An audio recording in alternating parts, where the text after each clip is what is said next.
बचपन के सुनहरे दिन। ये कहानी शुरू होती है एक छोटे से शहर से, जहां सड़कें ज्यादा चौड़ी नहीं थीं, लेकिन दिल बहुत बड़े थे। जहां मोहल्लों में हर कोई एक दूसरे को जानता था। जहां स्कूल जाने का सबसे प्यारा तरीका था एक हंसता खेलता रिक्शा। हाँ, वही रिक्शा जिसमें 5-6 बच्चे आगे पीछे बैठकर स्कूल जाते थे।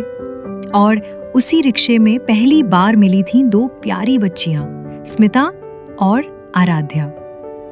स्मिता शर्मीली थी, पहली क्लास में पहली बार स्कूल जा रही थी। उसके बालों में 2 चोटियां थीं और माथे पर छोटी सी बिंदी। वो रिक्शे के कोने में दुबकी हुई बैठी थी, किताबें अपने सीने से चिपकाए हुए।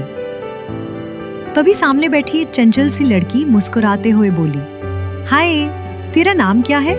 मैं आराध्या हूँ। स्मिता ने धीरे से मुस्कुराते हुए कहा, मैं स्मिता। बस इस छोटे से परिचय से जो रिश्ता जुड़ा वो 1-2 साल नहीं बल्कि पूरी जिंदगी का हो गया।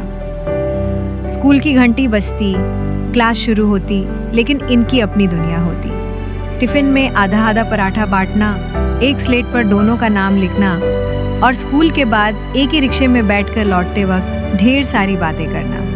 रिक्शा वाला चाचा जी भी उन्हें पहचानता था। हर दिन वही सीट, वही लड़ाई, आज मैं आगे बैठूंगी, और फिर दोनों मिलकर पीछे बैठ जाती और हंस पड़ती। बरसात के मौसम में जब रास्ते गीले हो जाते तो रिक्शे की छत से टपकती बूंदों में भी वो मजा ढूंढ लेती थी। एक बार की बात है, बारिश बहुत तेज हो रही थी। स्कूल छूटने के बाद रिक्शा देर से आया। दोनों भीगते हुए स्कूल के दरवाजे पर बैठी रहीं, लेकिन क्या मजाल की एक भी शिकायत हो। आराध्या ने कहा, हमारी दोस्ती तो पानी से भी नहीं घुलती, और स्मिता ने उसकी बात पर ताली मार दी। गर्मी की छुट्टियां आते ही कभी आराध्या स्मिता के घर पापड़ बेलने में मदद करती, तो कभी स्मिता आराध्या के साथ आम का अचार डालने जाती। दोनों के घर वाले भी अब इस दोस्ती को जानने लगे थे। एक बार स्मिता की दादी ने कहा, ये दोनों तो पिछले जन्म की बहनें लगती हैं। राखी, होली, दिवाली, हर त्योहार एक दूसरे के साथ मनाना जैसे रिवाज बन गया था। और रात को छत पर बैठकर तारे गिनना या तकिए में मुंह छिपाकर एक दूसरे के राज बताना, वो पल अनमोल थे। स्मिता, मैं बड़ी होकर डॉक्टर बनूंगी। आराध्या, और मैं तेरी क्लिनिक का रिसेप्शन चलाऊंगी। दोनों खिलखिलाकर हंस पड़ती।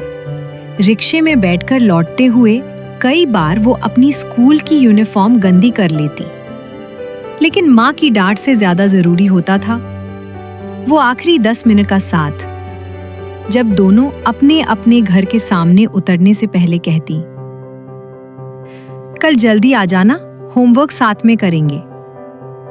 वो स्कूल की घंटी, वो टीन की छत वाला क्लासरूम, वो मिट्टी की खुशबू और वो पीला पुराना सा रिक्शा, सब अब भले ही बीते वक्त का हिस्सा है, लेकिन उनकी दोस्ती आज भी उतनी ही ताजा है। आज जब स्मिता और आराध्या अपने बच्चों को स्कूल जाते हुए देखती हैं, तो उनके दिल में बस एक ही ख्वाहिश होती है, काश उनकी जिंदगी में भी कोई ऐसा दोस्त आए जैसा उन्हें मिला था, एक रिक्शे की सवारी में। बचपन की दोस्ती में नाम नहीं होता, बस एक एहसास होता है जो बड़े होकर रिश्ता बन जाता है और फिर कभी नहीं छूटता।